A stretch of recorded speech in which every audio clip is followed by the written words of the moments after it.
Ya satu hal kita nggak bisa menghindari orang pasti pulang gitu ya. Tapi yang kita ingatkan legacy yang ditinggalkan. Saya termasuk orang yang tertarik masuk politik. Itu karena iklannya Pak Kwik di Kompas PDIP. Semacam balitbang dulu. Itu berarti tahun 95 atau 96 dia pasang iklan.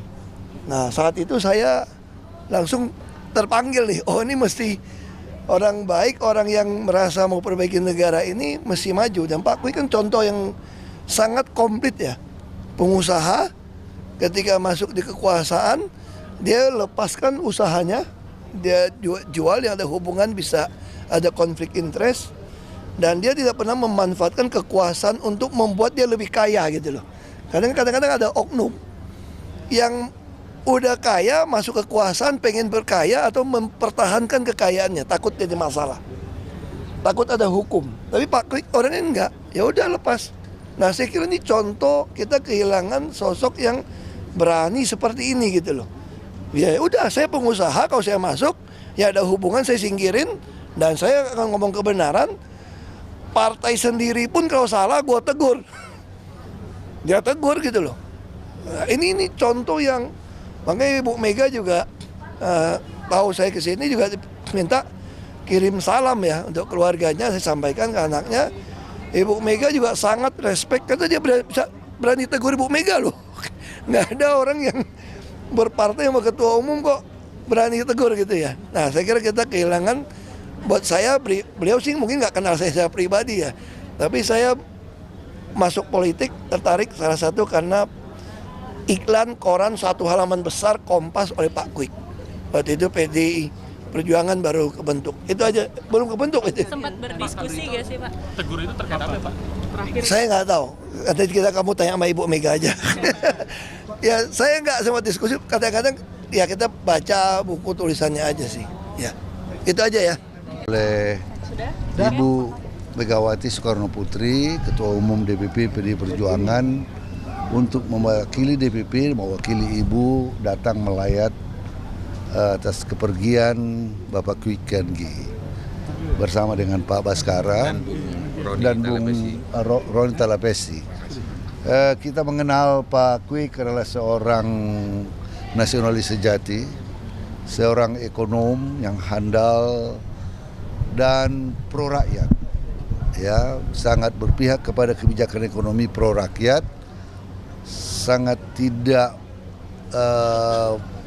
mengakomodir ekonomi yang sangat kapitalis, yang pro terhadap pasar bebas. Beliau betul-betul ingin suatu ekonomi yang lebih baik bagi kepentingan rakyat banyak.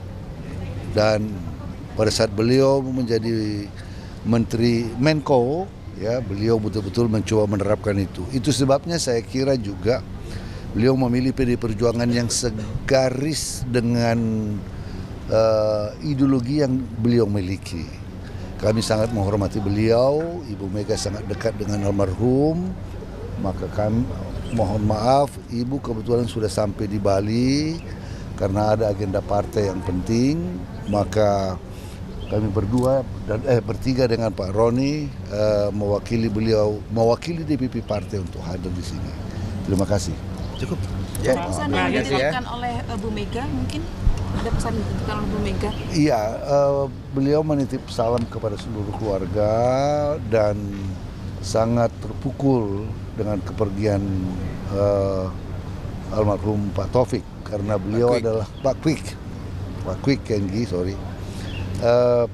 Beliau salah seorang menterinya, seorang DPP pada zamannya. Jadi kita tahu benar, dan zaman-zaman berjuang, zaman-zaman sulitnya. Seorang yang sangat konsisten ya pada saat reformasi. Tidak mudah. Inilah orang-orang yang setia ya dan tetap dari garis itu sampai kepergian beliau. Pak Yasona atau Pak Bas, kapan terakhir ketemu dengan Pak Kwik? Saya udah cukup lama tidak ketemu dengan beliau. Tapi pernah kontak-kontak, ada hal-hal yang beliau tanyakan kepada saya. Waktu saya masih menjawab menteri. Setelah saya tidak menteri, saya sudah tidak pernah bertemu beliau karena kita lihat bahwa memang dia ada pernah berobat di Singapura dan lain-lain.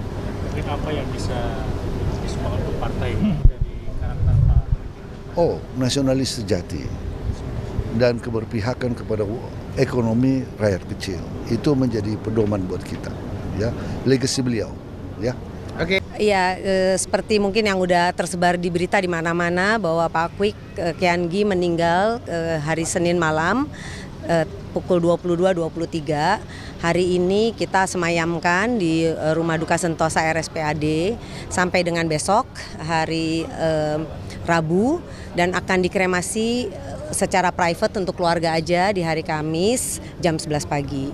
Mungkin itu yang bisa kita sampaikan hari ini. Terkait dengan Pak Kwik akhirnya memutuskan nafas terakhir itu sebelumnya memang sudah dilihat secara kronologi kesehatannya bagaimana?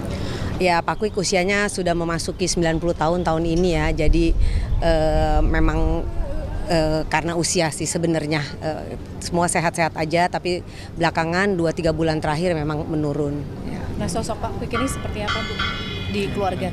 Oh, kalau di keluarga Pak Kwik adalah ayah saya, adalah opa dari cucu-cucunya, mereka manggilnya Opi. Bukan siapa-siapa, dia hanya orang tua dan opa yang baik buat kita semua. Mungkin apa yang berkesan bagi keluarga selama beliau? Kira-kira yang selalu bisa dipetik setiap kali berbicara dengan Pak Kwik? Pak Kwik itu selalu punya topik yang tersendiri untuk setiap anaknya dan setiap cucunya. Jadi dia selalu bisa ngobrol dan punya dengan saya berbeda, dengan kakak saya berbeda. Nanti kalau dia ngomong dengan cucunya yang interestnya berbeda, dia selalu memiliki topik. Jadi kita semua tuh seneng, cucu-cucunya tuh semua seneng kalau ngobrol sama dia. Kayaknya dia ngerti aja kita lagi kepengen ngomong apa gitu, terutama cucu-cucunya. Mereka selalu seneng kalau ketemu ngobrol. Ya. Kalau boleh tahu, aktivitas terakhir Pak Kwik apa kira-kira yang akan dijalankan?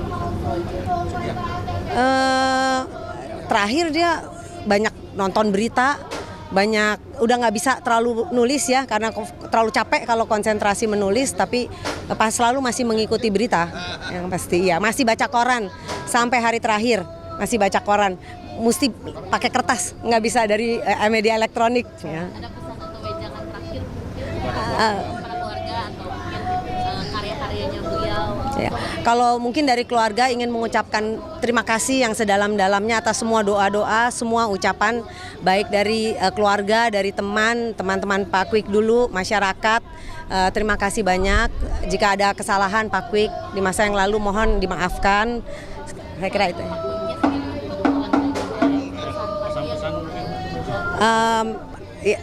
Pak Kwik meninggalkan kita di usia yang saya kira sudah banyak sekali. Jadi kita sudah cukup lah, tidak perlu ada pesan khusus. Memastikan berarti dari keluarga hadir semuanya untuk hari ini, dari lalu untuk kerabat ada informasi siapa aja yang kira-kira hadir?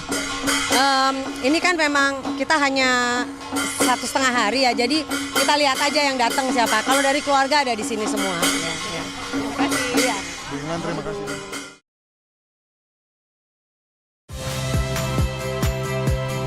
Saya Odin Fridianto. Saksikan terus program-program Kompas TV melalui siaran digital, pay TV, dan media streaming lain. Kompas TV, independen, terpercaya.